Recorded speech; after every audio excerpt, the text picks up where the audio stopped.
तो hello coders, welcome to वेबडेव दोस्त। तो आज है हमारा day 5 of learning react JS. तो आज हम लोग ने सीखा है रिएक्ट जेएस के अंदर यूज़ इफ़ेक्ट क्या होता है और यूज़ इफ़ेक्ट का कैसे हम लोग यूज़ कर सकते हैं, और उसका यूज़ करके हम लोग ने एक सिंपल सा कोड्स वेबसाइट बनाया है। कहने को तो सिंपल है, लेकिन इसका यूज़ केस आप समझ जाओगे कि कैसे आप यूज़ इफ़ेक्ट हुक का कैसे आप यूज़ कर सकते हो रिएक्ट के अंदर, और क्या वजह है यूज़ इफ़ेक्ट यूज़ करने की। मतलब आप पूरा समझ जाओगे इस वीडियो में अगर आप ध्यान से देखोगे। तो आई होप आप इस वीडियो से कुछ ना कुछ सीख पाओगे। बाकी ये प्लेलिस्ट अगर आपको पसंद आती है तो जाके चेकआउट कर सकते हो, और भी वीडियोस मिल जाएंगे। तो यार बिना टाइम वेस्ट करते हुए चलिए इस वीडियो को स्टार्ट करते हैं। तो हम लोग यहाँ पे आ चुके हैं अपने VS कोड के ऊपर। तो आज है अपना day 5 of learning react JS. कहाँ पे फोल्डर बनाया हम लोगों ने? रिएक्ट जेएस की सीरीज़ कहाँ पे थी? ये रही। तो इसके अंदर हम लोग न्यू फोल्डर बनाते हैं डे 5। और आज है हम लोग क्रिएट करने वाले हैं कोड्स वेबसाइट, और आज हम लोग सीखेंगे यूज़ इफ़ेक्ट हुक के बारे में। कोड्स वेबसाइट यूज़ इफ़ेक्ट, या प्रोजेक्ट का नाम ना रखें हम लोग, यहाँ पे यूज़ इफ़ेक्ट हुक लिख देते हैं। यूज़ इफ़ेक्ट, हाँ, यूज़ इफ़ेक्ट हुक के बारे में हम लोग सीख रहे हैं, ठीक है।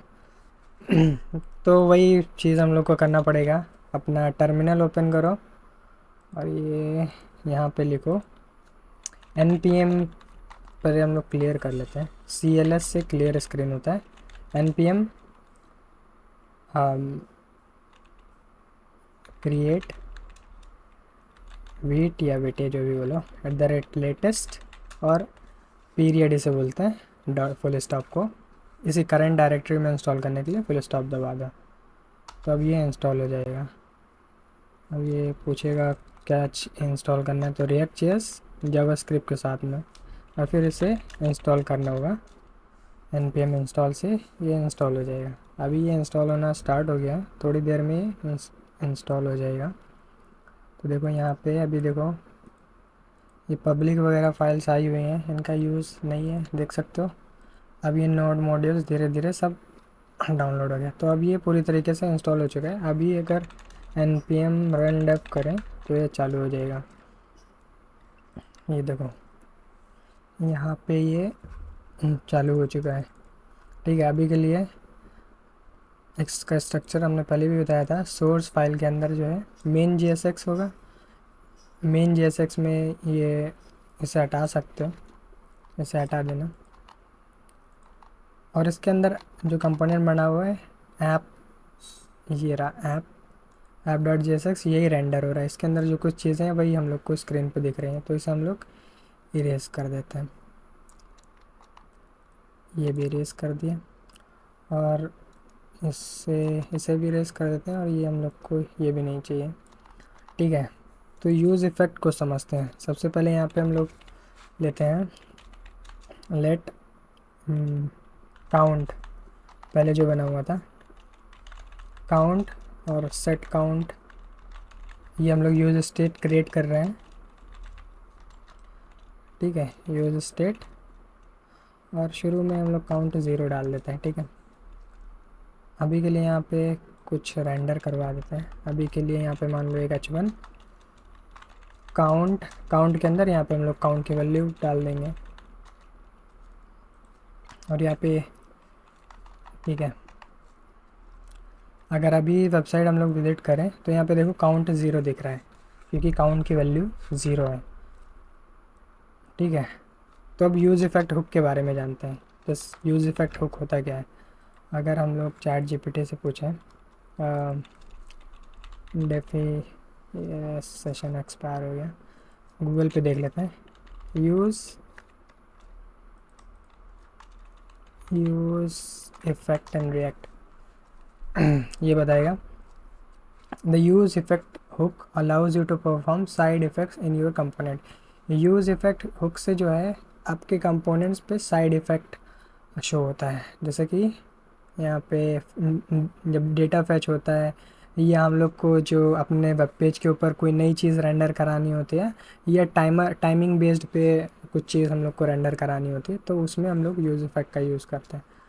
अभी आपको नहीं समझ में आया होगा क्या हम बोल रहे हैं, तो पहले हम यहाँ पे एक यूज़ इफ़ेक्ट लिखते हैं, यूज़ इफ़ेक्ट, और ये इंपोर्ट हो जाएगा आपके, देखो यहाँ से import use effect from react. ठीक है, ऑटोमेटिक हो रहा है क्योंकि मेरे में एक्सटेंशन पड़ा हुआ है।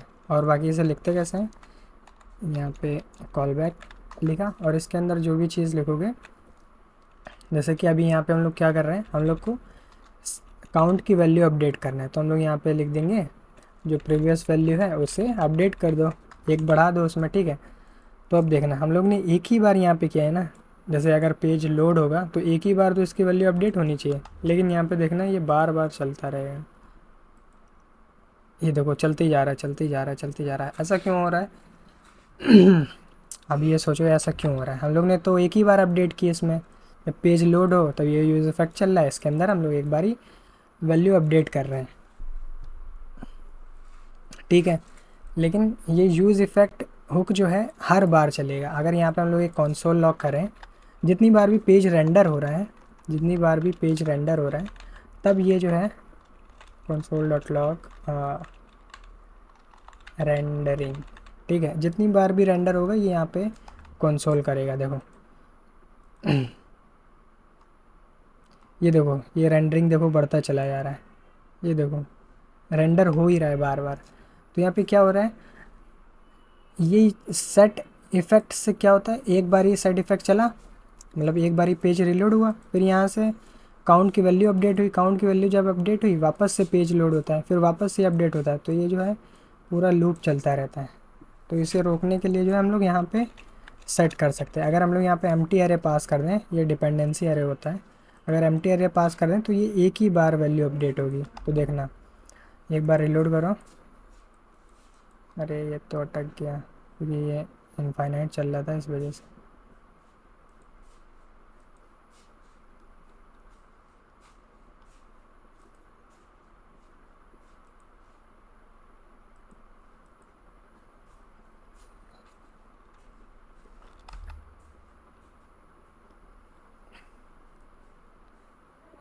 अभी भी ये इनफाइनाइटली चल रहा है, अभी भी चल रहा है क्या ये? लोकल होस्ट अभी भी नहीं चल रहा, वो पुराने ही दिखा रहा था। अब देखो ये एक ही बार में, ये एक ही बार हो रहा है, मतलब जब पहली बार पेज लोड होता है तब ये रेंडरिंग लिख के आ रहा है। देखो अब ये दो बार ही रेंडरिंग क्यों लिख के आया, बल्कि एक ही बार होना चाहिए था।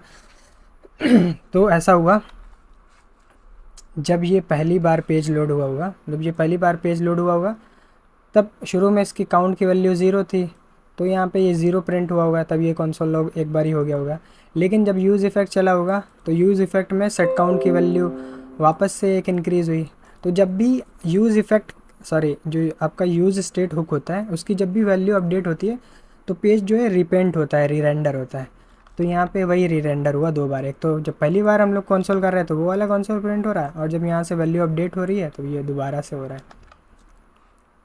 और यहाँ पे हम लोग कुछ डिपेंडेंसीज भी ऐड कर सकते हैं, जैसे कि जब कोई चीज़ चेंज हो तब ये हुक दोबारा से चलना चाहिए, ये भी हम लोग सेट कर सकते हैं। जैसे कि मान लो यहाँ पे हम लोग एक बटन बनाते हैं, बटन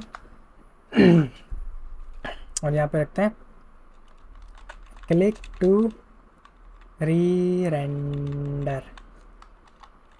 ठीक है, इसके अंदर हम लोग एक और लेट, एक हम लोग ऐसे ही फालतू का वेरिएबल बना लेते हैं, सेट सेट, अरे यार सेट रेंडर, क्या कर रहे हैं। ठीक है, अभी के लिए यूज़ स्टेट के अंदर इसे खाली खाली छोड़ देते हैं। ठीक है, हम लोग यहाँ पे डिपेंडेंसी पास कर देंगे रेंडर की। अभी रेंडर की वैल्यू मान लो नल है, शुरू में नल है, तो जब भी रेंडर की वैल्यू चेंज होगी तब वो पेज दोबारा से री रेंडर होगा, और जब री रेंडर होगा तो क्या होगा, उसकी वैल्यू यहाँ से अपडेट हो जाएगी काउंट की। तो यहाँ पे हम लोग एक फ़ंक्शन कॉल कर देंगे ऑन क्लिक। ऑन क्लिक पे क्या होना चाहिए, कॉल बैक में लिख देते हैं डायरेक्टली यहीं पे। ऑन क्लिक पे क्या होना चाहिए, सेट रेंडर को कुछ चेंज कर देंगे। सेट रेंडर के अंदर हम लोग अभी मान लो यहाँ पे 0 कर देते हैं, ठीक है। प्रीवियस वैल्यू के अंदर एक ऐड कर देंगे जिससे कि वैल्यू अपडेटेड लगे, प्रीवियस +1, ठीक है। तो अभी देखो रिलोड हो जाए एक बार। देखो अभी एक ही बार है, लेकिन जैसे ही हम लोग इस पर क्लिक करेंगे तो देखना, ये देखो 2 हो गया, 3 हो गया, 4 हो गया, और हम लोग का पेज भी रेंडर हो रहा है। तो ये किस वजह से हो रहा है? क्योंकि हम लोग ने इसके अंदर रेंडर लिखा हुआ है, इसके अंदर हम लोग ने रेंडर डिपेंडेंसी पास कर दी। अगर इसे हटा दें तब भी होगा क्या? तब नहीं होगा। देखो अब ये अपडेट नहीं हो रहा, देखो रिलोड करें, अब ये वाला चीज़ अभी काम नहीं कर रही। लेकिन अगर हम लोग डिपेंडेंसी लगा दें कि अगर रेंडर के अंदर अगर कोई चेंज आए तब इसे वापस से चलाओ, तो रेंडर हम लोग ने लगा दिया, तो रेंडर के अंदर अगर कोई चेंज आएगा तो ये वापस से चलेगा। सिंपल है, बस यही है। अगर इसे खाली छोड़ोगे तो जब पहली बार पेज रेंडर होगा तभी एक ही बार चलेगा, तो उसकी वैल्यू 1 ही रहने वाली है, ठीक है।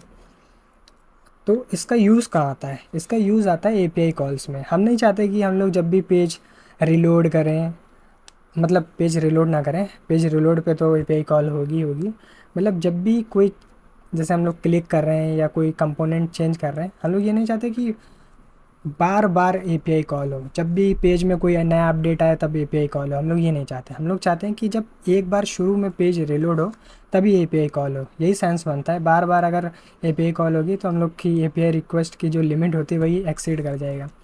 तो इसी का यूज़ करके हम लोग जो है इसके अंदर यूज़ इफ़ेक्ट के अंदर एपीआई कॉल करते हैं। ज़्यादातर यूज़ इफ़ेक्ट के अंदर हम लोग एपीआई कॉल्स करते हैं, ठीक है। तो एक एपीआई का यूज़ कर लेते हैं। हम लोग ने पुराने प्रोजेक्ट्स बनाए थे, कोड्स वेबसाइट हम लोग की पड़ी होगी 30 वेबसाइट में हमें सिर्फ एपीआई चाहिए, तो हम एपीआई इसमें ले लेते हैं।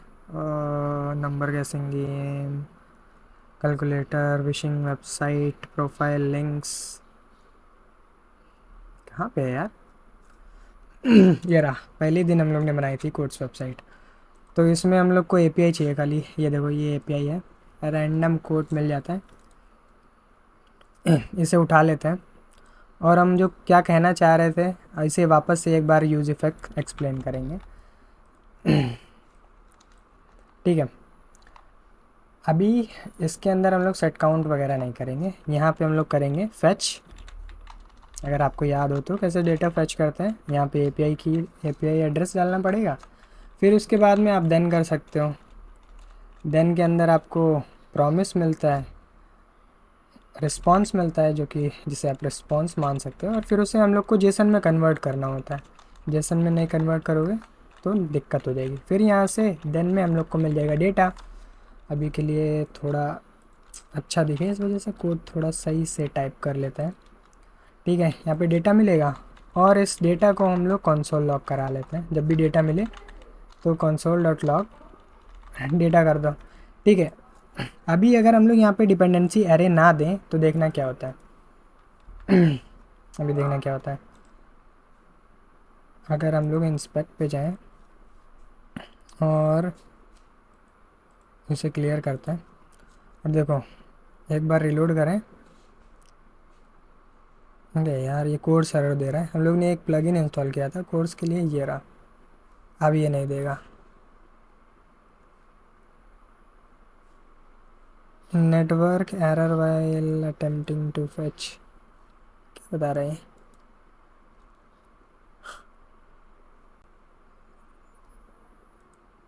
अरे यार कोर्स एरर दे रहा है इसमें, HTTPS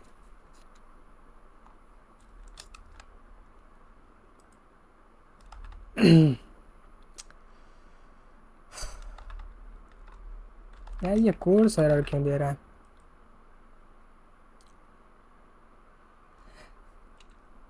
यार free codes API, free codes API चाहिए हम लोग को।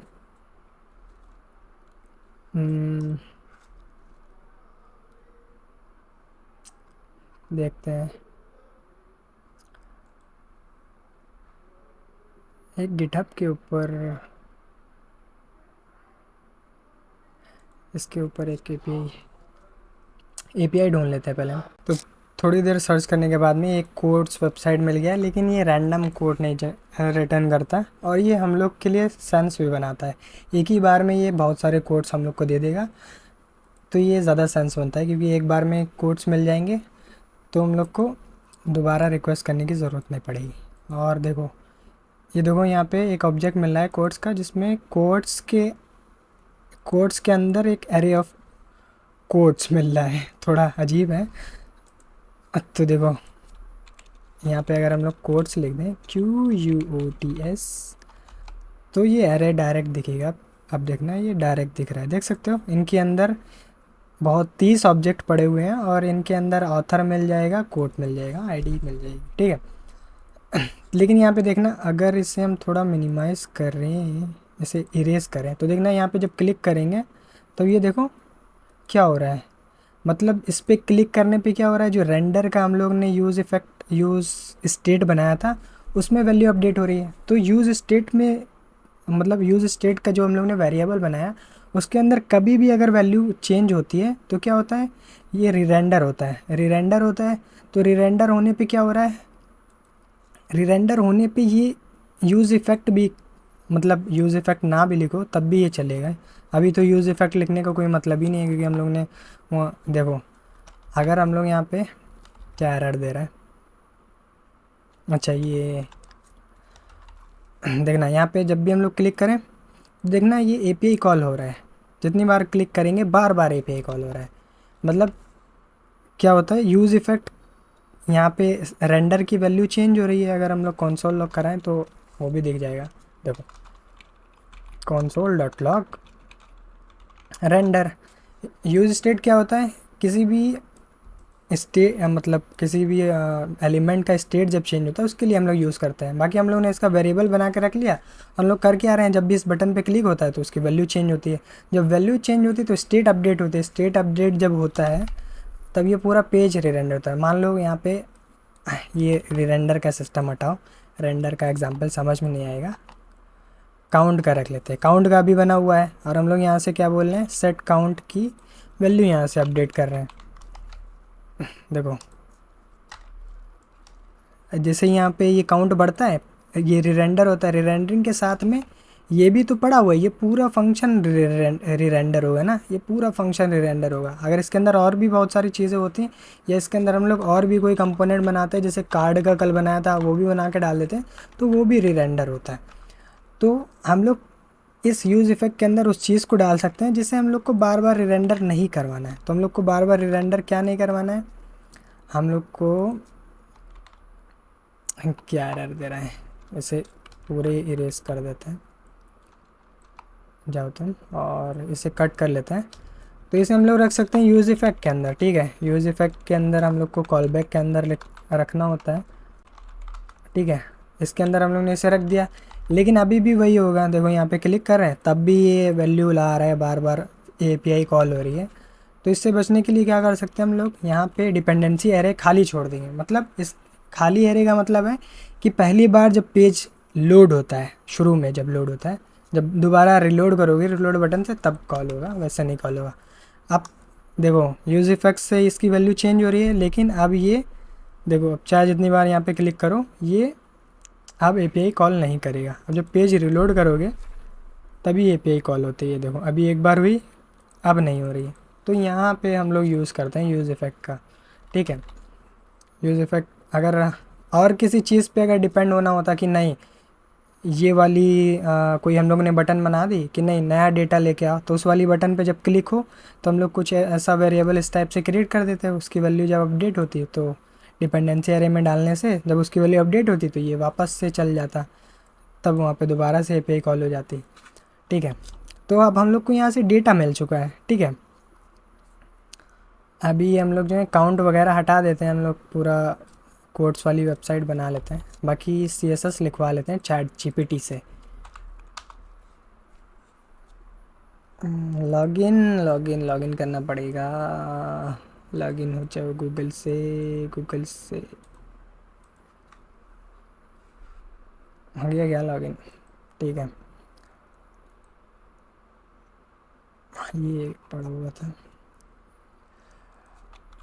Create a quotes website card, just write its CSS and HTML। Okay, खाली इससे CSS और HTML लिखा रहे, पता चला सब लिखने लगा फिर। ठीक है, तो अभी जो है हम लोग क्या कर रहे हैं, हम लोग एक पहले शुरू में कोट्स बनाएंगे, कोट्स, और यहाँ पे सेट कोट्स कर देंगे, और यहाँ पे शुरू में कोट्स खाली रहने वाले हैं, एम्प्टी एरे होने वाला है। ठीक है, और जब यहाँ से हम लोग को कोट्स मिल जाएंगे तो हम लोग यहाँ पे अपडेट करा लेंगे सेट कोट्स इक्वल्स टू। ठीक है, यहाँ से अब हम लोग को पूरे कोट्स मिल जाएंगे। अगर हम लोग यहाँ पे कंसोल लॉग कराएं, कंसोल डॉट लॉग कोट्स, तो यहाँ से आप देख सकते हो क्या एरर देने लगा, काउंट इज़ नॉट डिफाइंड। अच्छा, यहाँ पे काउंट, ये हट जाओ, तुम सब हट जाओ। ये देखो, ये देखो, शुरू में खाली कोड खाली आया था, लेकिन जैसे एपीआई कॉल होके आया तो ये पूरा भर गया। शुरू में जो है उन्होंने एम्प्टी रखा है, लेकिन जब यूज इफेक्ट से एपीआई कॉल में थोड़ा टाइम लगता है ना, थोड़ी देर बाद इसके अंदर वैल्यूज़ आ गई। ठीक है तो अभी क्या कर सकते हैं, अभी यहाँ पे हम लोग एक कंडीशन लगा सकते हैं, if quotes dot length, quotes की लेंथ अगर ज़ीरो है, मतलब एम्प्टी है, या बराबर है खाली एरे के, तब जो है रिटर्न कर दो। क्या रिटर्न कर दो, हम लोग यहाँ पे बना सकते हैं, एक h1 बना दो और यहाँ पे लिख दो लोडिंग। अभी के लिए यहाँ पे हम लोग कुछ कर ही नहीं रहे, यहाँ पे इसे इसे हटा देते हैं, इसे हटा देते हैं, एम्प्टी एरे रखेंगे। ठीक है, अभी देखना लोडिंग ही लिख के आएगा, हमेशा ही लोडिंग लिख के आएगा, लेकिन जैसे ही इसे एपीआई से डेटा मिलेगा तो लोडिंग हट जाएगा। ये इसे जो हम लोग एल्स में कर देंगे, एल्स में ये रिटर्न कर दो। ये देखो खाली हुआ, देखो अब खाली रिटर्न कर रहा है, शुरू में लोडिंग लिख के आया फिर खाली। अभी नीचे हम लोग कुछ बनाया नहीं है क्योंकि चैट जीपीटी लिख रहा था कोड। ठीक है, इसने पूरा कोड्स कार्ड वगैरह बना दिया, बहुत अच्छा। ठीक है, इसे यहाँ पे हम लोग पेस्ट कर देंगे। बस ये ध्यान में रखना, यहाँ पे क्लास की जगह क्लास नेम होता है, क्लास नेम। आल्ट होल्ड करके रखो और फिर क्लिक करो और फिर ये मल्टीपल पॉइंटर्स आ जाता है। ठीक है, यहाँ पे कोड टेक्स्ट होना चाहिए और यहाँ पे होना चाहिए आपका कोड। हाँ, अभी थोड़ा और लॉजिक लगने वाला है, तो अभी हम लोग एक और चीज़ बना लेते हैं।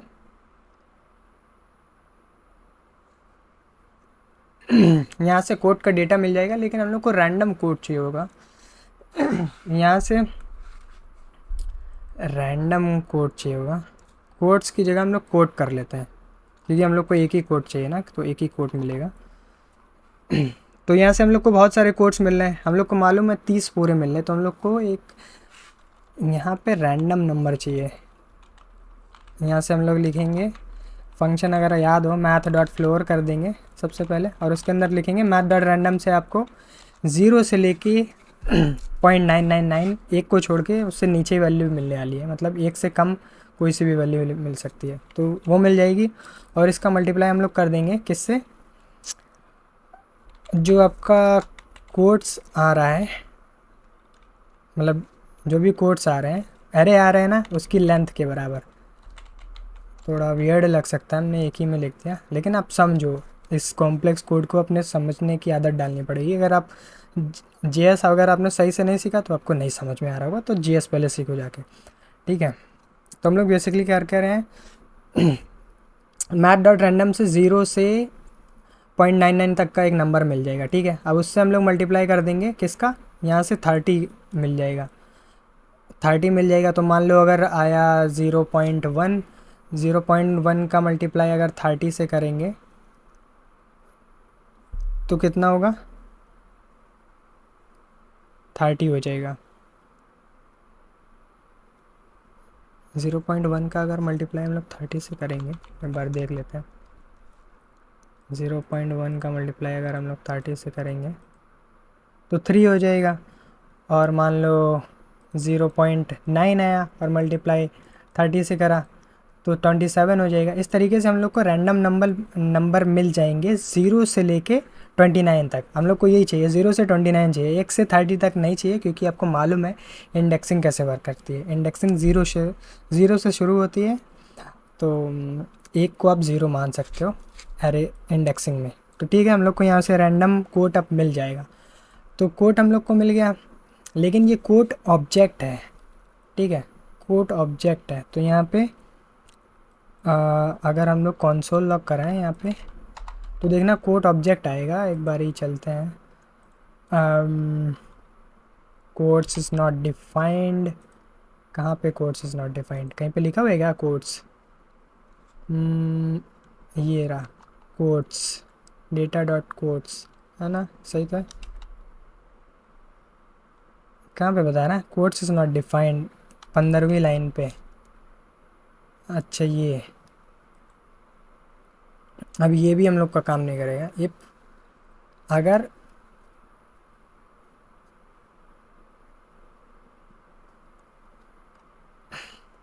हाँ, कोट्स की जगह कोट हो जाएगा।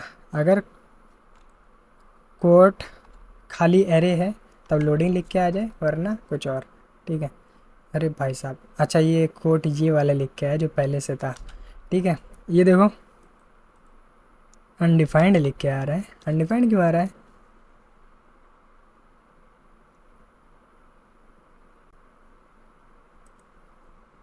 कहीं पे मिस्टेक हुई है क्या?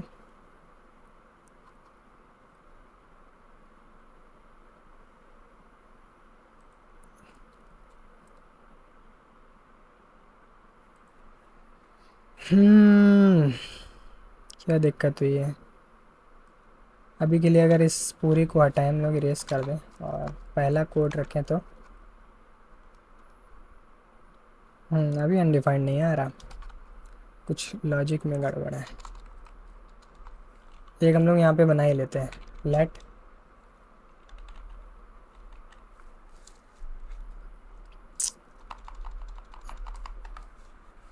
अभी हम लोग पूरे ही सही बना लेते हैं। अब हम लोग यहाँ पे लिखेंगे लेट रैंडम कोट, इसे हम लोग यूज स्टेट से बना लेंगे, ठीक है। रैंडम कोट, ठीक है, या जनरेट, या रैंडम कोड ही रख देते हैं यहाँ से। सेट रैंडम कोड, वैसे कुछ भी नाम दे सकते हो, बाकी जो लिखा जाता है ज़्यादातर लोग लिखते हैं ये लिखते हैं, ठीक है। यूज स्टेट के अंदर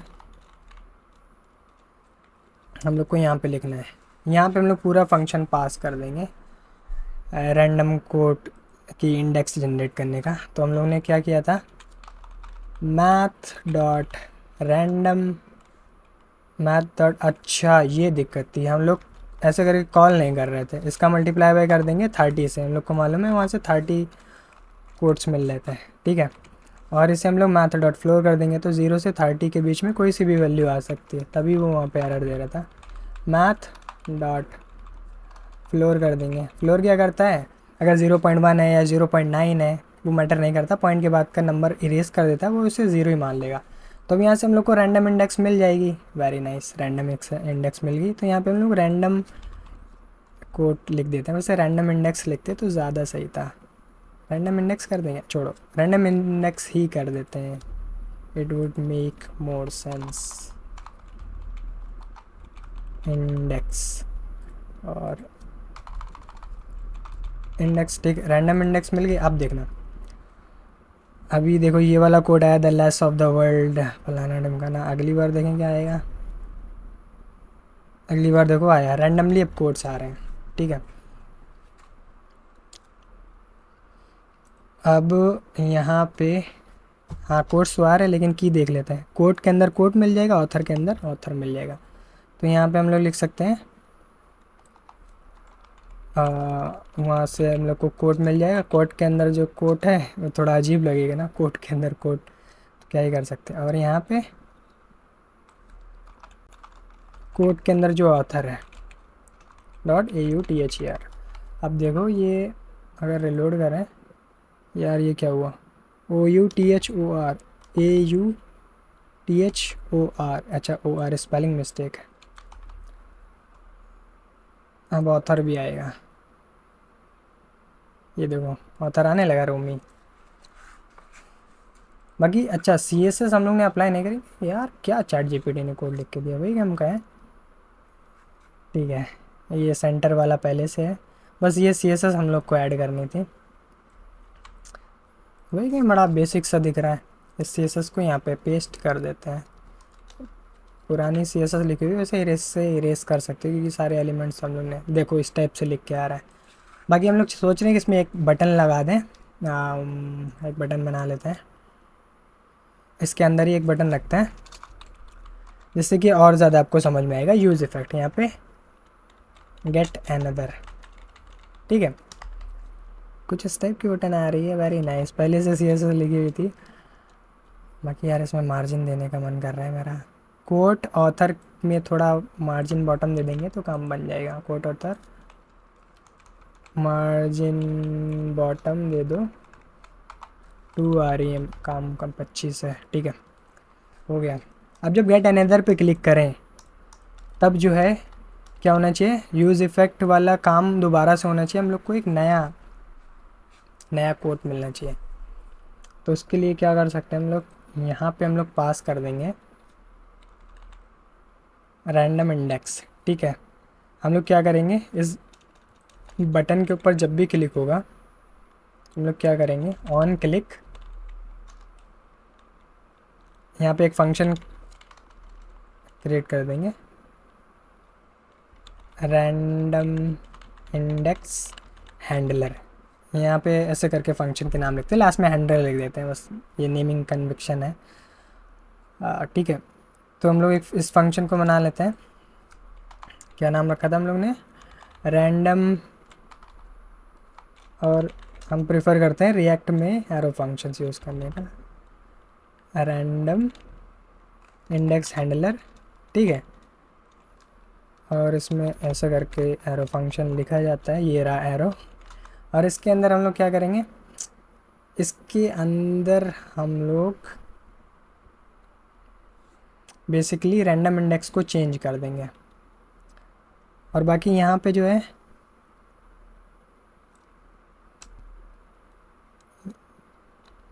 यहाँ पे हम लोग क्या करेंगे,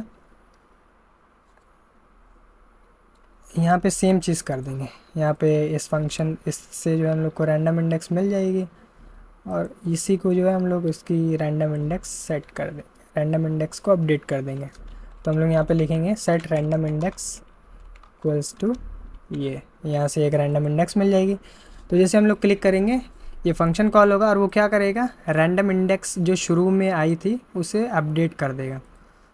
मतलब रैंडम इंडेक्स की वैल्यू शुरू में पता नहीं कोई सी भी आई होगी, लेकिन जैसे इस पर क्लिक होगा वापस से न्यू एक रैंडम इंडेक्स मिल जाएगी। तो रैंडम इंडेक्स जब मिल जाएगी तो हम लोग ने उसे यहाँ डिपेंडेंसी एरे में रखा हुआ है, तो जब भी रैंडम इंडेक्स क्या बोलते हैं अपडेट होगी तो ये वापस से यूज़ इफेक्ट चलेगा, जिससे कि हम लोग को वापस से न्यू वैल्यू मिलेगी।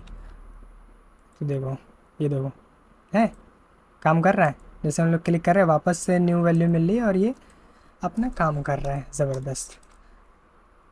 तो एक बार और समझाने की कोशिश करते हैं। हम लोगों ने क्या करा है, यूज़ इफ़ेक्ट बनाया। यूज़ इफ़ेक्ट अगर एम्प्टी एरे रखें तो इसे मतलब नहीं पड़ता, कुछ भी पेज के अंदर चेंजेस हों ये दोबारा रिलोड नहीं होगा।